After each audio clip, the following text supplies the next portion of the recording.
Esta es una producción de la Iglesia Gracia Soberana Durango. En esta ocasión traemos para ti la serie Hechos, los inicios de la Iglesia, por el pastor Christian Tucker. Iglesia Gracia Soberana Durango. Búsquenos en Facebook.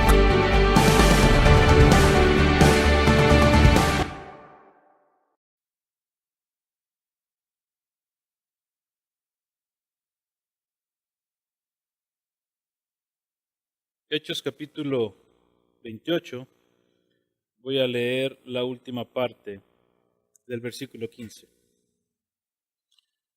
Y cuando Pablo los vio, a los hermanos que llegaron de Roma para recibirle, dio gracias a Dios y cobró ánimo. Y cuando entramos en Roma, el centurión entregó los presos al prefecto militar, pero a Pablo se le permitió vivir aparte con el soldado que lo custodiaba. Y aconteció que 3 días después, Pablo convocó a los principales de los judíos y cuando se reunieron les dijo: hermanos, sin haber hecho yo nada contra nuestro pueblo ni contra las tradiciones de nuestros padres, desde Jerusalén fui entregado preso en manos de los romanos, los cuales, cuando me interrogaron, quisieron ponerme en libertad, pues no encontraron causa para condenarme a muerte. Pero cuando los judíos se opusieron, me vi obligado a apelar al César, pero no porque tuviera acusación alguna contra mi pueblo. Por tanto, por esta razón he pedido veros y hablaros, porque por causa de la esperanza de Israel llevo esta cadena. Y ellos le dijeron: nosotros ni hemos recibido cartas de Judea sobre ti, ni ha venido aquí ninguno de los hermanos que haya informado o hablado algo malo acerca de ti. Pero deseamos oír de ti lo que enseñas, porque lo que sabemos de esta secta es que en todas partes se habla contra ella. Y habiéndole fijado un día, vinieron en gran número a donde él posaba, y desde la mañana hasta la tarde les explicaba, testificando fielmente sobre el reino de Dios y procurando persuadirlos acerca de Jesús, tanto por la ley de Moisés como por los profetas. Hemos titulado al sermón del día de hoy: no olvidemos la misión de la iglesia. No olvidemos la misión de la iglesia.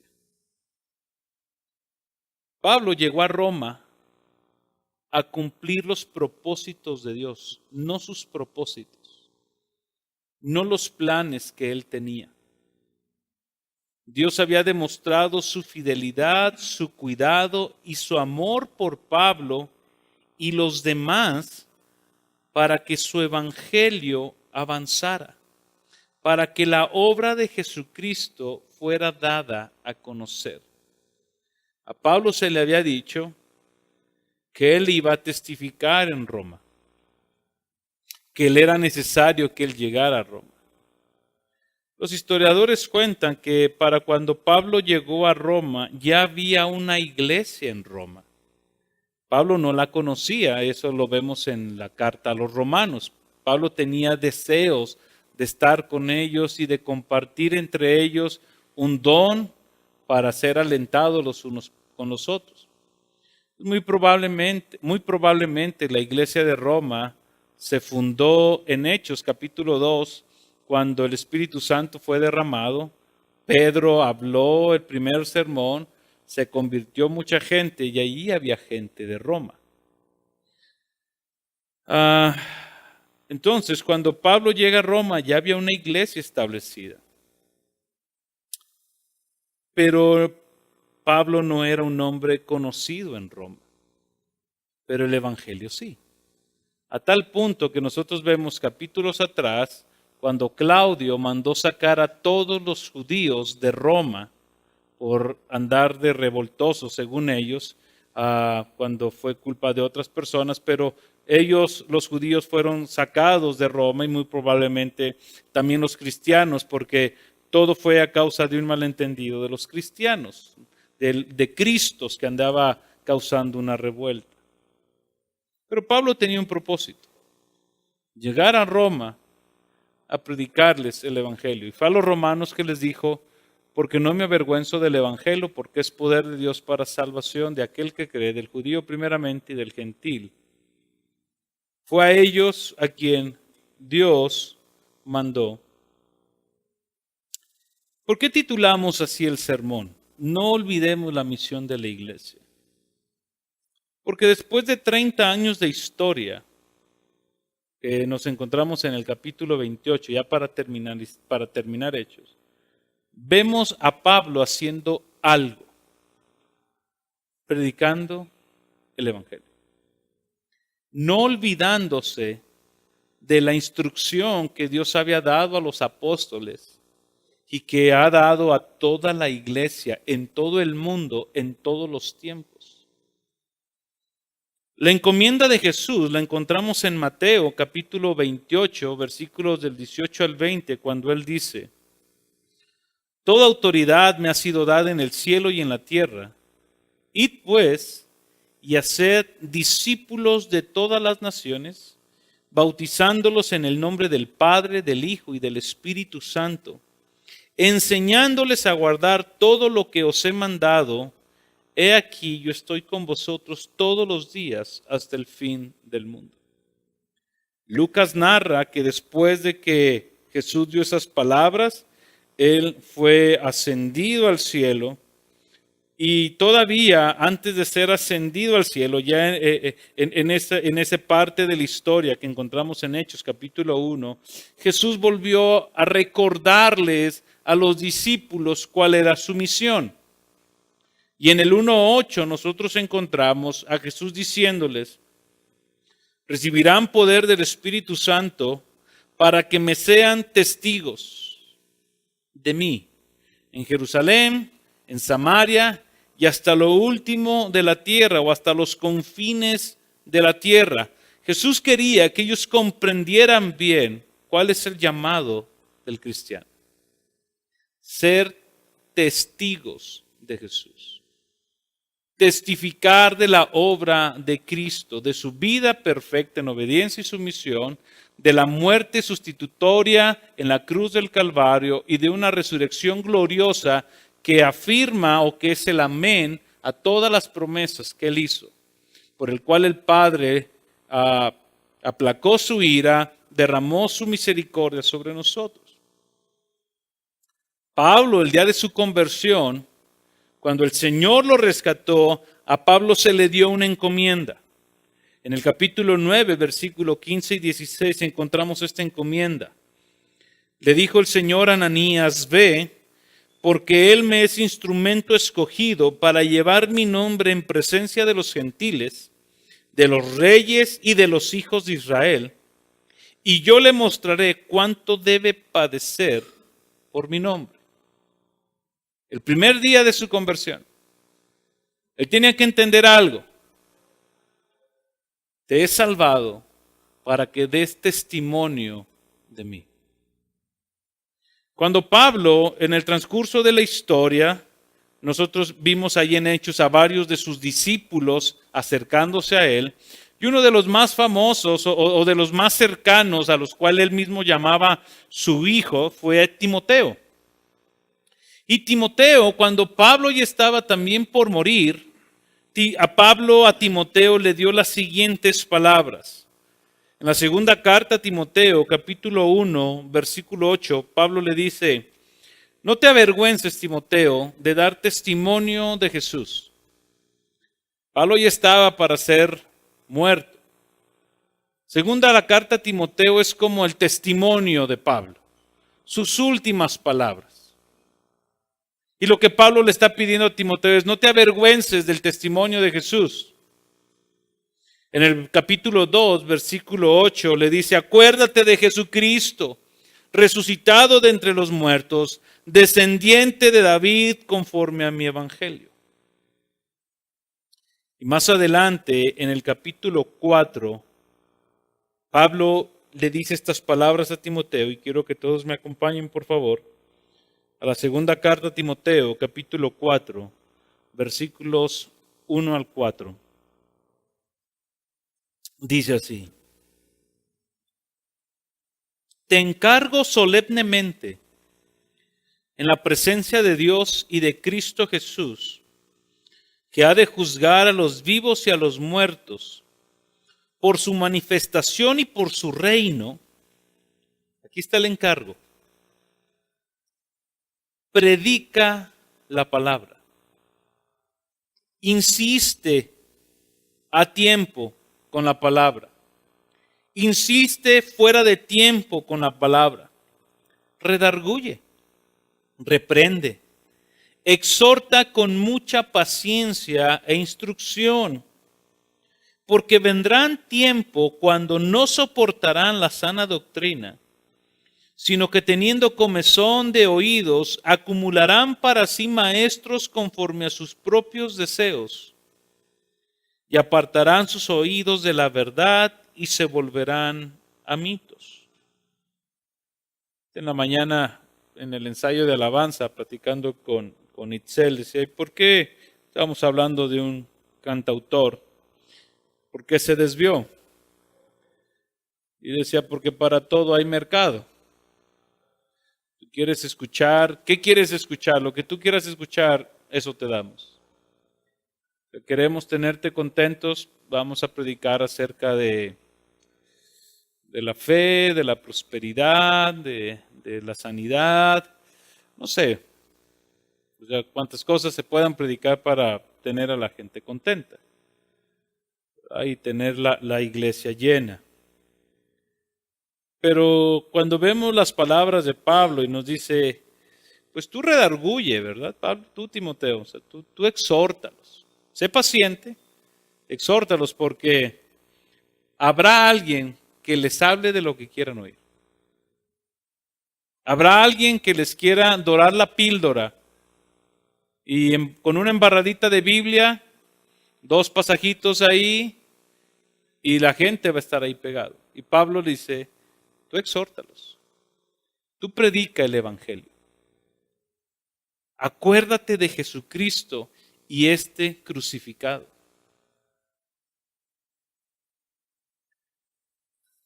Cuando Pedro está escribiendo su primera carta, vayan conmigo, por favor. Primera de Pedro. Pedro comienza una carta a los expatriados de la dispersión a causa de las maldades de Nerón. Los judíos habían salido también de ahí y se fueron a varias regiones, a Ponto, Galacia, Capadocia, Asia y Bitinia. Y cuando Pedro les empieza a escribir acerca de que somos extranjeros y peregrinos en esta vida y de cómo es que hemos sido llamados a sufrir por Cristo, él da un propósito del por qué hemos sido salvados. Y eso se encuentra en el versículo 9 del capítulo 2. Pero vosotros, los que creen en Jesús, los que se han arrepentido de sus pecados, los que han aceptado a Él como su Señor y su Salvador, dice, vosotros sois linaje escogido,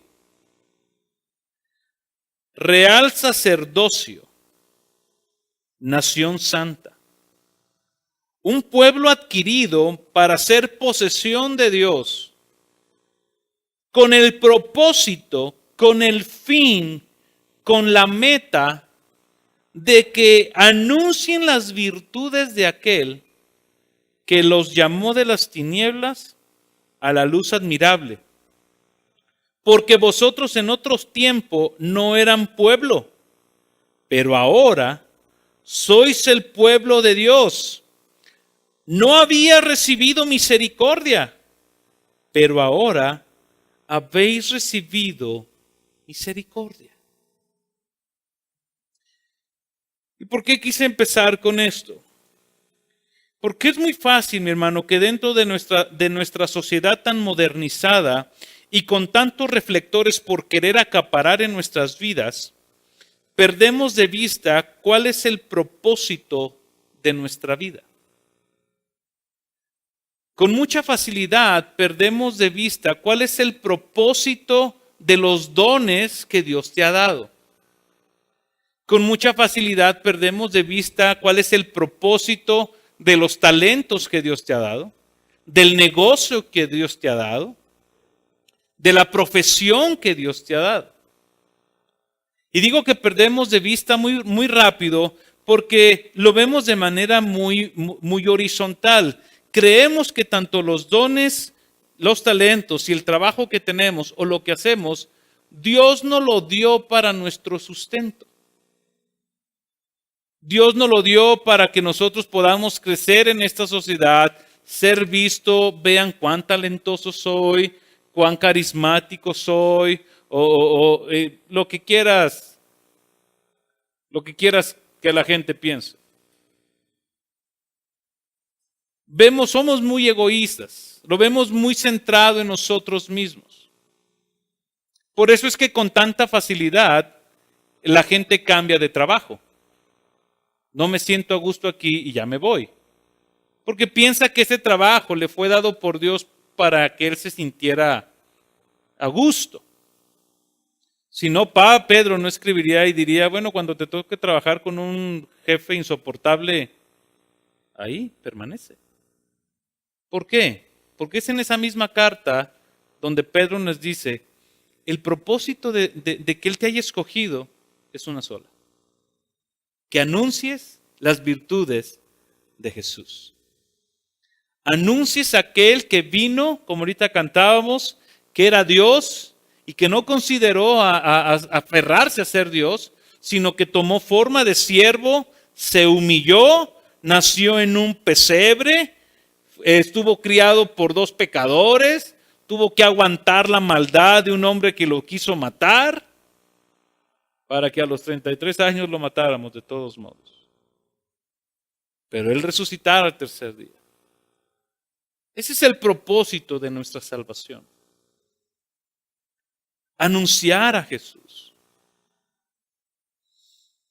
Incluso lo digo por mí mismo, porque es muy probable que yo mismo como pastor pueda perder la visión de anunciar el Evangelio por querer tener programas que atraigan gente o querer predicar de una manera donde la gente no se sienta ofendida por mi manera de decirle las cosas. Pero creo que hay lugares donde tú puedes ir y que te digan lo que tú quieres escuchar. Y debemos de ser muy cuidadosos porque esa puede ser una tentación. Y con relación a lo que estaba hablando de tu trabajo, no está mal que tú tengas objetivos en la vida. Aquí en la vida tampoco estamos para caminar sin objetivos, sin propósitos, sin metas, porque no somos animalitos del campo que no tenemos un raciocinio para determinar planes y proyectos en la vida. Pero aún esos planes y proyectos en la vida, Dios tiene un propósito. Y es que Él sea conocido por todos. Y lo vemos en Pablo. Pablo ha sido el mejor ejemplo. Llegó a Corinto y se puso a trabajar. Se puso a hacer tiendas que le dieran para él predicar el Evangelio.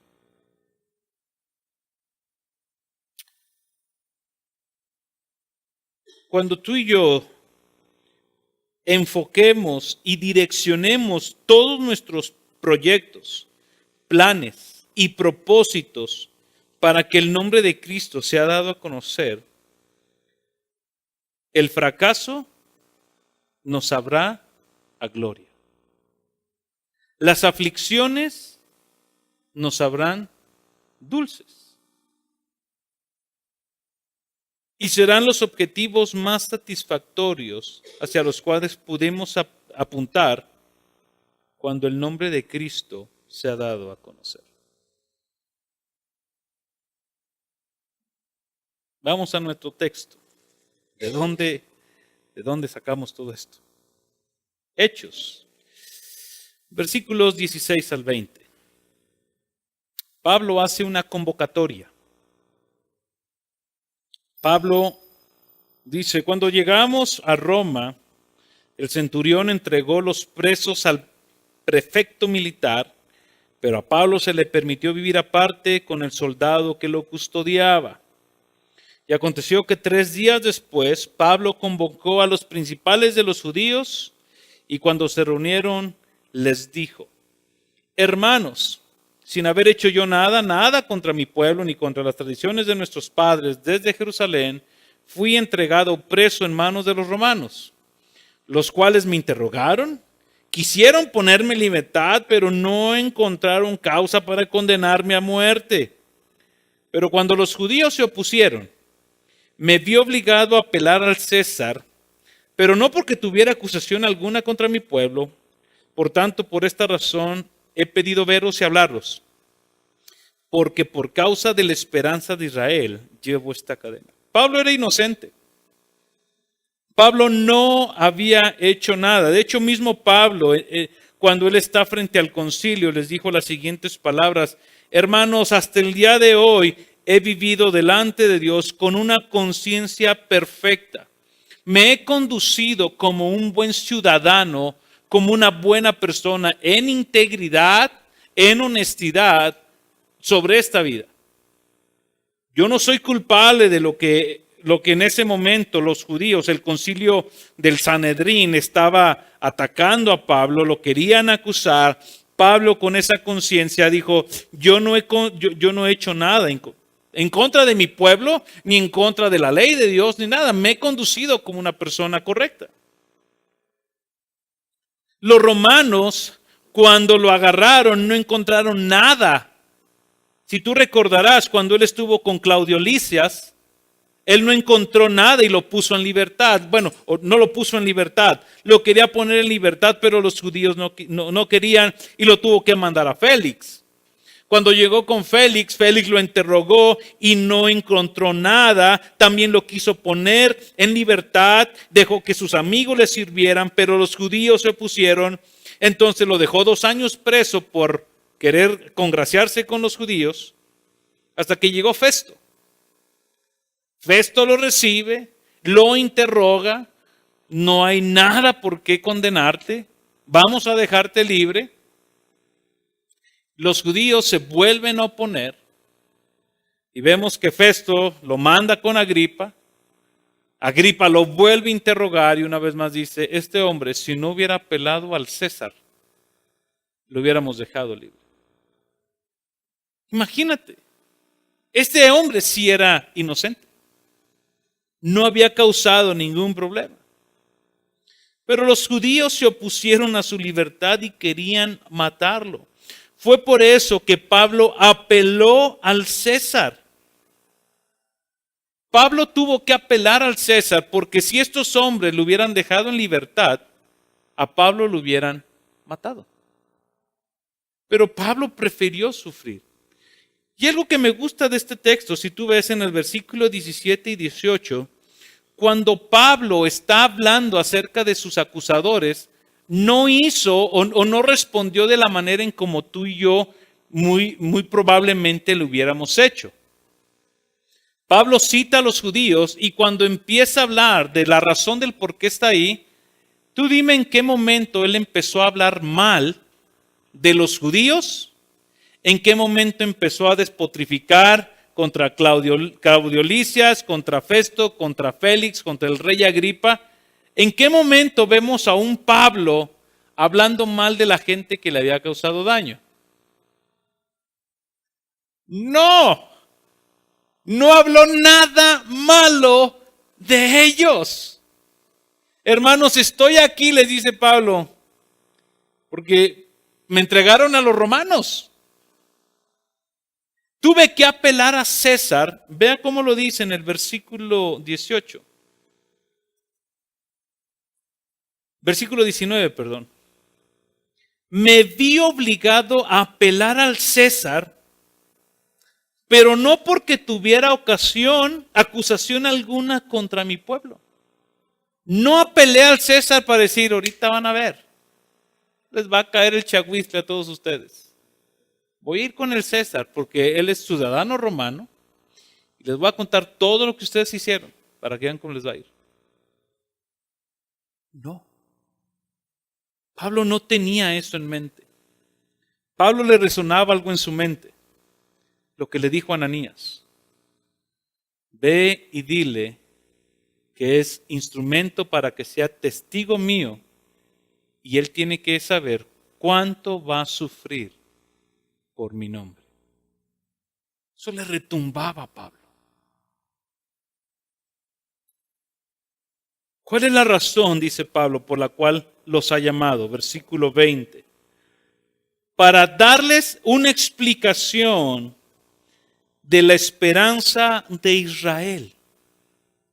Dice, yo estoy aquí, por eso pedí verlos, porque quiero que sepan que las cadenas que ahora llevo, que las cadenas que ahora tengo sobre mí, es por una cosa, la esperanza de Israel.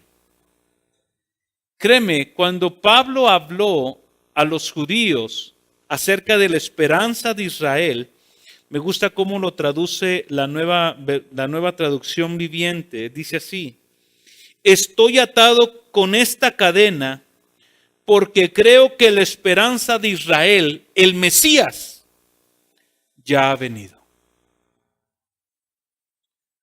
Cuando Pablo habló estas palabras a los judíos, a mí se me vinieron estas ideas. La esperanza de Israel, el hijo de Abraham en quien serían benditas las naciones, el profeta que será levantado como Moisés, aquel a quien el pueblo tendría que ver como la serpiente que fue levantada en el desierto para ser salvos, el capitán del ejército del Señor que vio Josué en su visión, el hijo de David que reinaría por siempre según la profecía de Samuel, el siervo sufriente que profetizó Isaías, la gloria que vio Ezequiel, el hijo del hombre de quien habló Daniel, el nacimiento del Mesías del cual profetizó Miqueas y de la entrada triunfal montado en un asno del cual habló Zacarías. Esa era la esperanza de Israel a la cual Pablo les está diciendo, por esa esperanza es que yo sufro las cadenas.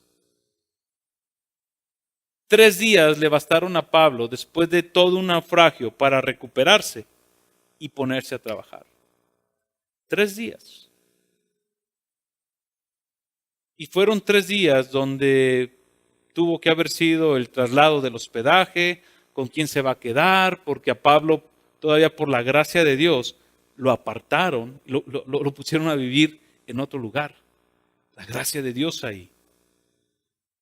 Porque él tenía un propósito. Predicar a Jesús, aquel que lo había llamado de las tinieblas a la luz. Había sido, mi hermano, esta esperanza de Israel la que causó que Pablo fuera juzgado. Vayan conmigo ahí en Hechos, capítulo 23. Vamos a recordar poquito estos hechos. Hechos capítulo 23.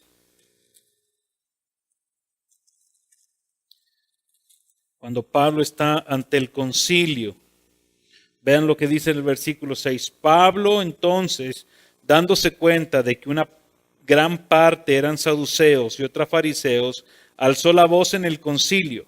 Hermanos, yo soy fariseo, hijo de fariseos, y se me juzga a causa de la esperanza de la resurrección de entre los muertos.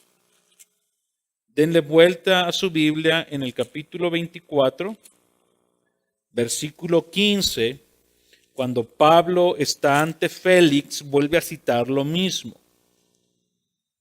Vean cómo dice, versículo 14.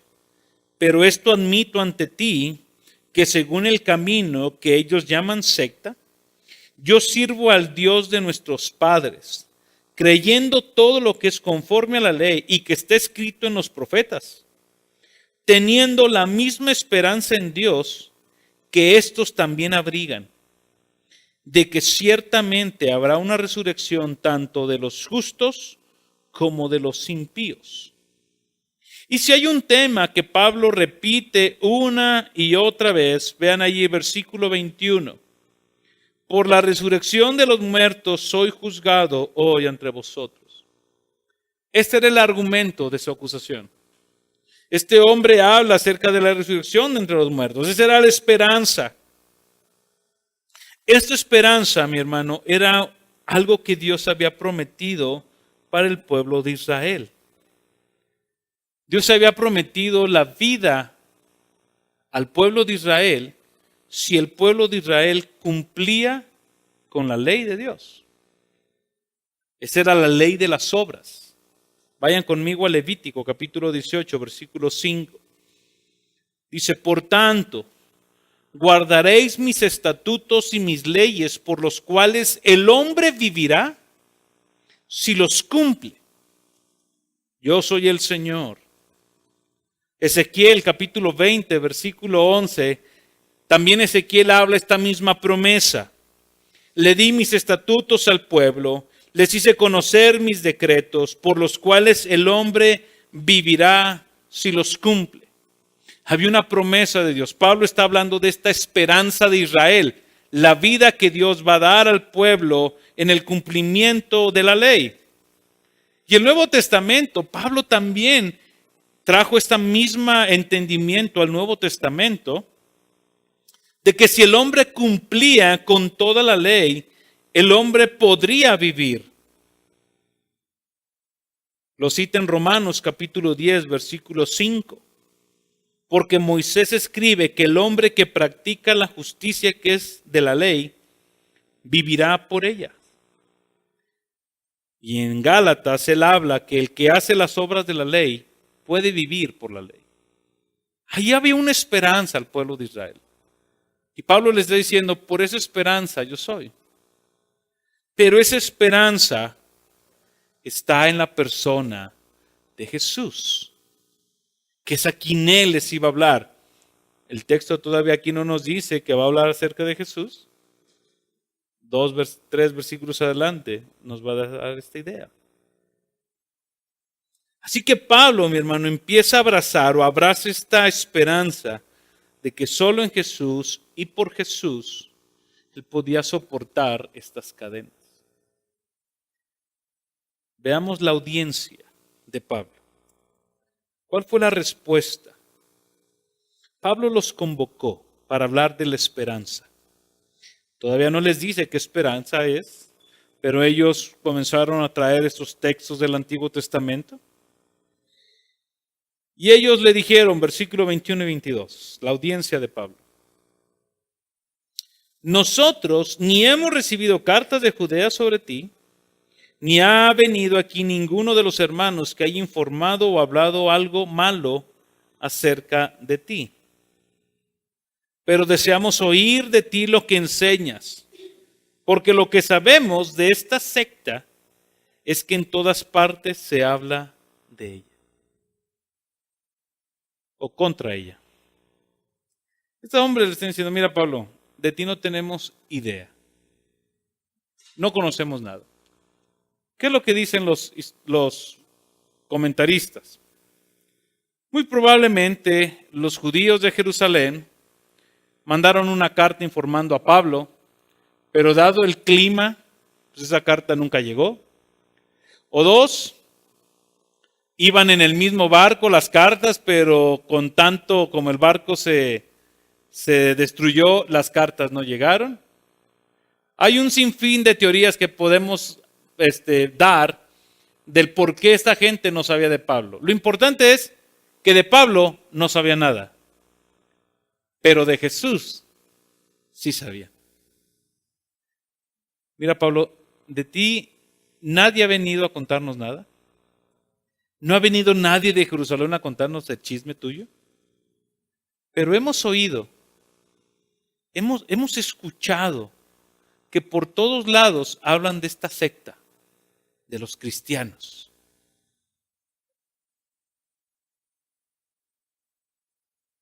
Y queremos oír de ti lo que tú enseñas.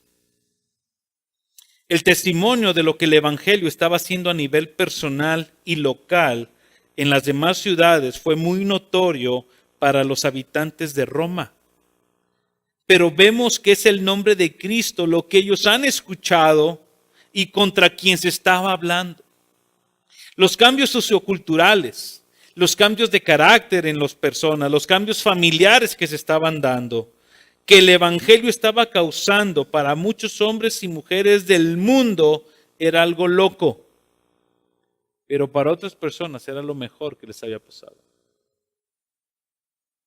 La gente de Éfeso, cuando llegó el evangelio, unos se volvieron locos. Gritaron, grande es Diana, diosa de los Efesios. Otros quemaron todos sus libros de magia por los cambios que estaba haciendo el evangelio. Lo importante de esto es que para estos hombres Jesús estaba causando una revuelta. Jesús estaba causando cambios que estaba afectando grandes sociedades. ¿Y cómo es que Jesús estaba afectando esas vidas? Por medio de la iglesia. Era la iglesia o es la iglesia a la que Jesús en los evangelios les dijo, ustedes son sal y luz. Ustedes son aquellos que van a causar efecto, sal y luz en la tierra. Ustedes son aquellos que vienen a darle sabor a esta tierra. Ustedes son aquellos que vienen a traer luz en medio de las tinieblas, en medio de un mundo que está corrompido por completo. Porque con este fin los he salvado. Que deis testimonio de las virtudes de aquel. Estos hombres expresan un deseo de Pablo, hacia Pablo. Queremos oír lo que tú tienes que decirnos. Y vamos a lo choncho del mensaje. Versículo 23. ¿Qué es lo que Pablo les comentó? ¿Qué es lo que Pablo vino y aprovechó la oportunidad para hablar? Por eso decimos que no se nos debe olvidar cuál es la misión de la iglesia. Y habiéndole fijado un día, vinieron en gran número a donde él posaba, y desde la mañana hasta la tarde.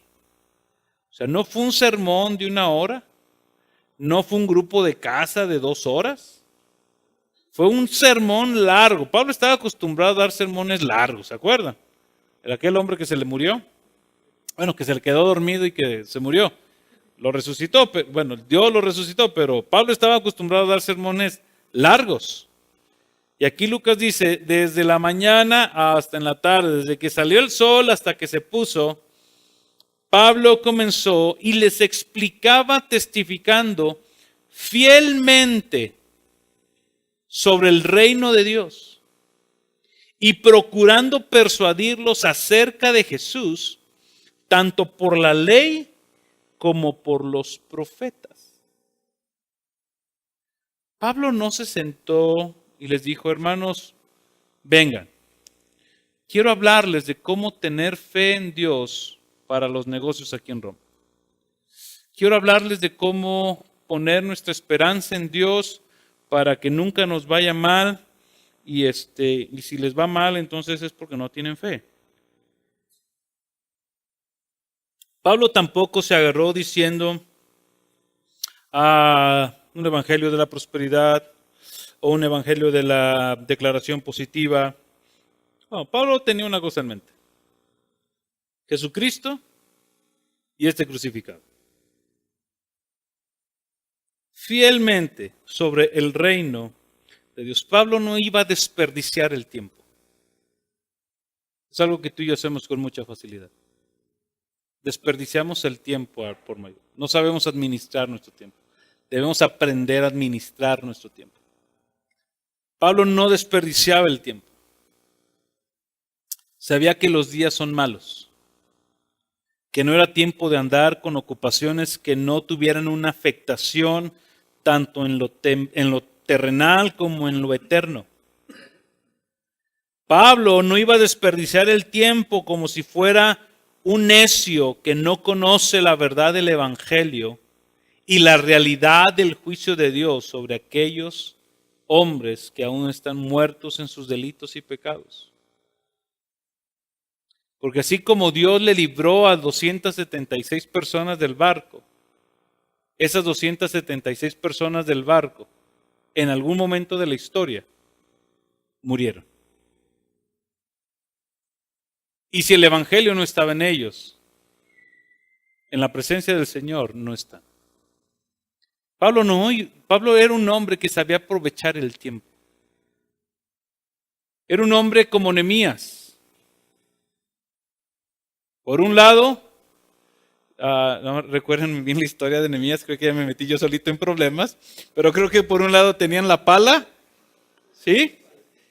Y por el otro lado la espada. O sea, trabajando y confiando en el Señor. Confiaban en el Señor. Ellos hacían su labor, pero ellos confiaban en Dios. Pablo no iba a desperdiciar el tiempo. Desde la mañana hasta en la tarde. Déjame te digo unos pensamientos que me surgieron de esta frase. Si tú y yo queremos ser agentes de transformación en medio de nuestro círculo social y de vida, desde la mañana hasta la tarde debemos de buscar ser sal y luz en todo momento. No te esperes para mañana, porque no sabes si tú llegas mañana o a los que les ibas a compartir llegan el día de mañana. El Evangelio es poder de Dios para salvación, mi hermano. Por otro lado, si tú quieres ser un buen discípulo de Jesús, yo te animo a que desde la mañana hasta en la tarde ames estar a los pies de Jesús. Vaya conmigo a Lucas.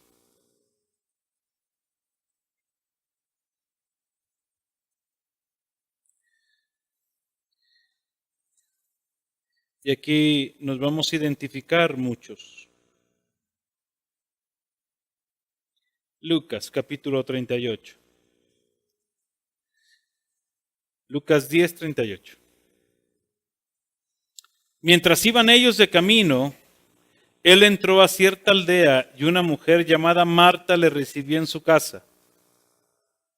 Y ella tenía una hermana que se llamaba María, que sentada a los pies del Señor escuchaba su palabra. Me imagino esta historia. María, ahí viene Jesús, date prisa, los trastes, la ropa, niños, la cama. No sé, algo tenía que hacer. Llega Jesús, yo me imagino a María lavando los trastes. Vio que Jesús se sentó y él dijo, ahorita. Y se sentó a los pies.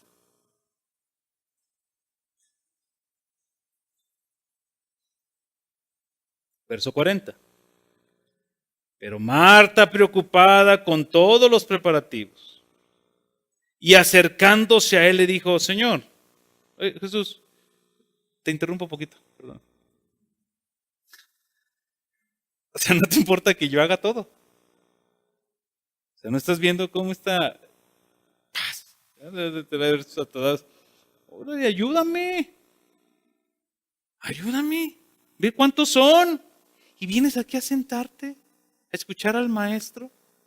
Jesús, ¿no te preocupa que yo haga todo sola?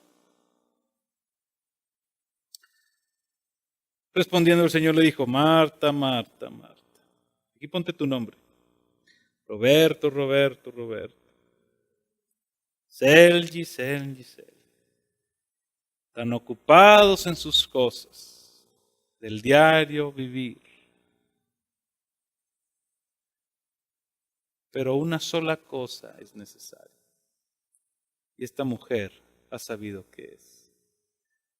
María ha escogido la parte buena, la cual no le va a ser quitada. ¿Sabes por qué? Porque los trastes en la casa se van a acabar.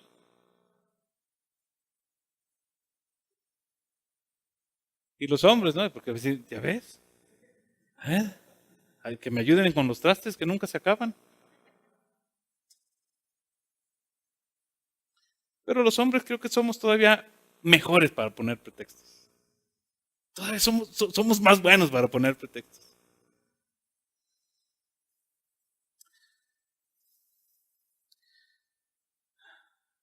Pablo les testificaba del reino de Dios. Desde la mañana hasta la tarde. Tú quieres ser un buen discípulo de Jesús. Ama estar a los pies de Jesús. Ámalo. Les voy a decir lo mismo que les dije el primer domingo del año. No esperes tener tiempo. ¿Quién te dijo que vas a tener tiempo? Ustedes díganme, ¿quién les dijo? Nadie. O sea, si tú estás esperando tener tiempo para leer tu Biblia y acercarte al Señor, créeme, no lo vas a tener.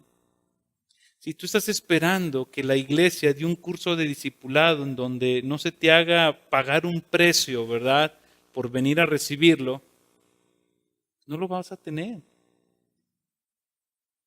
Porque si tú vas a tener ese tiempo, vas a querer irte de vacaciones. Y está bien, no te estamos diciendo que no te vas de vacaciones. Pero hay un precio que pagar por ser un discípulo de Jesús. Y María escogió la mejor parte. Regresemos a nuestro texto. María no estaba en mis notas. Ni Marta estaba en mis notas. Pero nos va a ayudar para el siguiente sermón. Pablo hablaba del reino de Dios. Aquí no quiero ahondar, mi hermano, porque el año pasado dimos todo un sermón acerca de qué es el reino de Dios. Solamente quiero dar unas pinceladas de lo que Pablo pudo estar hablando. Pablo, al hablar acerca del reino de Dios, él comenzó a hablar de que hay un rey que viene a reinar sobre un pueblo y viene a estar en un ámbito donde él debe de ser reconocido como ese rey. Un lugar donde el dominio, el reinado y la autoridad redentora de Dios es sobre aquellos que Cristo ha, redimido con su sangre preciosa. Pablo comenzó a hablarles del reino de Dios. El rey que viene a reinar sobre nosotros, aquellos que fuimos creados a su imagen y a su semejanza. Y es bueno que aquellos que han sido creados a su imagen y a su semejanza le amen, le adoren, le conozcan y le disfruten y le honren y le obedezcan. El pecado vino a romper eso, pero Cristo vino a reconciliar eso y vino a establecer una vez más su reino. Por eso el Padre nuestro orábamos: venga, Señor, tu reino a nosotros, venga tu gobierno, venga tu autoridad, vengan tus leyes, Señor, a nuestras vidas. El reino de Dios, mi hermano, es algo futuro y algo presente. El reino de Dios se estableció en nosotros con el Espíritu Santo habitando en nuestras vidas. Pero es algo futuro, que un día vamos a estar con Él reinando en gloria. Pablo no perdió el tiempo.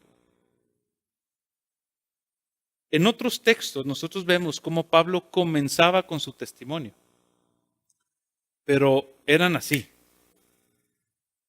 Porque lo importante no es que conozcan tu triste rollo de la vida. La gente necesita conocer a Jesús. El testimonio es importante definitivamente. Ellos tienen que conocer el poder de Jesús.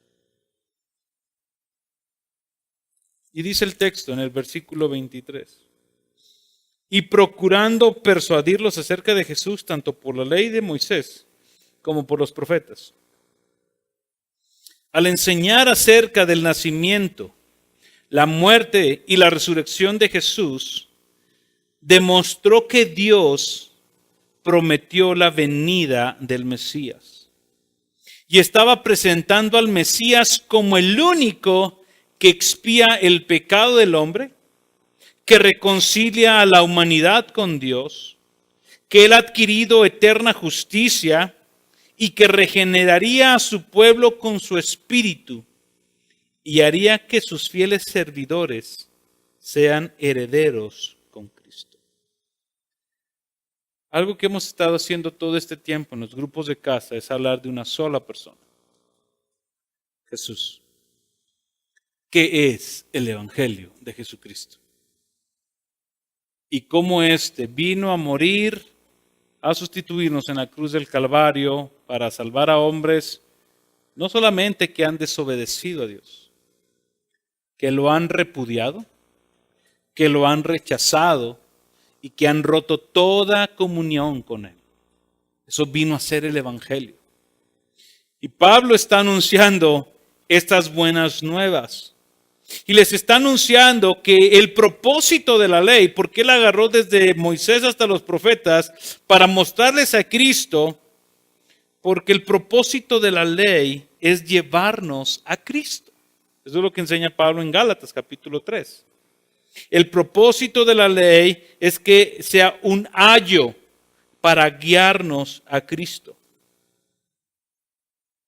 Y cuando habló acerca de la ley y los profetas, estaba dando a entender que Cristo cumplió los requisitos, los mandamientos de la ley, y por tanto el hombre que cree en Él puede ser justificado delante de Dios.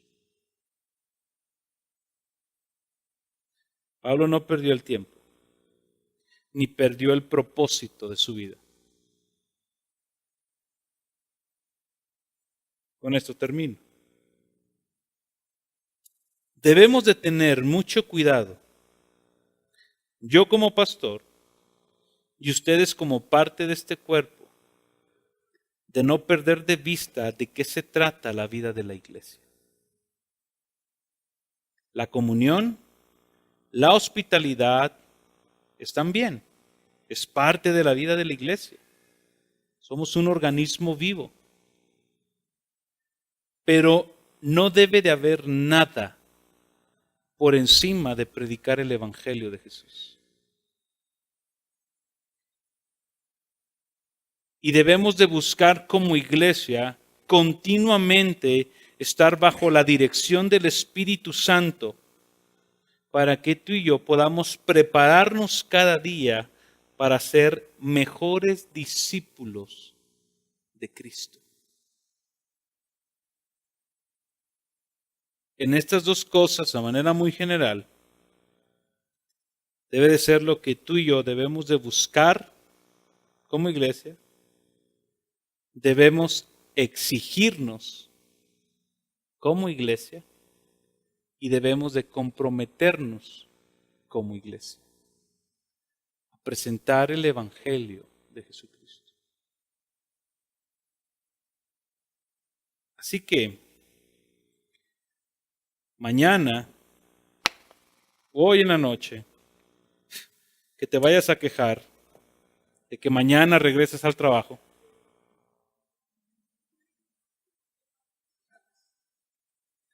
Es que a mí no me dieron el día. Voy a tener que hablar con mi jefe. Ok. El martes, el lunes, mañana, después de la carne asada, las hamburguesas y todo lo que vayas a hacer, a las 8 de la noche digas, mañana es martes, hay que regresar al trabajo. Volver a verle la cara a los de la oficina, lidiar con los proveedores y los clientes. El que trabaja conmigo, ver al pastor otra vez. Piensa lo siguiente, abrir la tienda en la mañana, a las 6 de la mañana. Piensa lo siguiente, Señor, te doy toda gloria y alabanza. Porque, Señor, mañana voy a ir a ese trabajo que tú me has dado para proclamar tu nombre, Señor. Porque para eso me has salvado. Señor, y permíteme disfrutar ese trabajo que me has dado. Porque he entendido que es para gloria y honra de tu santo y bendito nombre. Y créeme, tu vida va a tener otro propósito. Y mañana que tengas un problemón, diga, Señor, gracias porque me metiste en esto. O yo me metí. Señor, Él no nos mete, nosotros nos metemos solitos. Para proclamar tu nombre, Señor, aún en medio de esto. Y ver tu gloria. Y no pierdas de vista cuál es el propósito de tu vida. Dios, te damos gracias. Padre,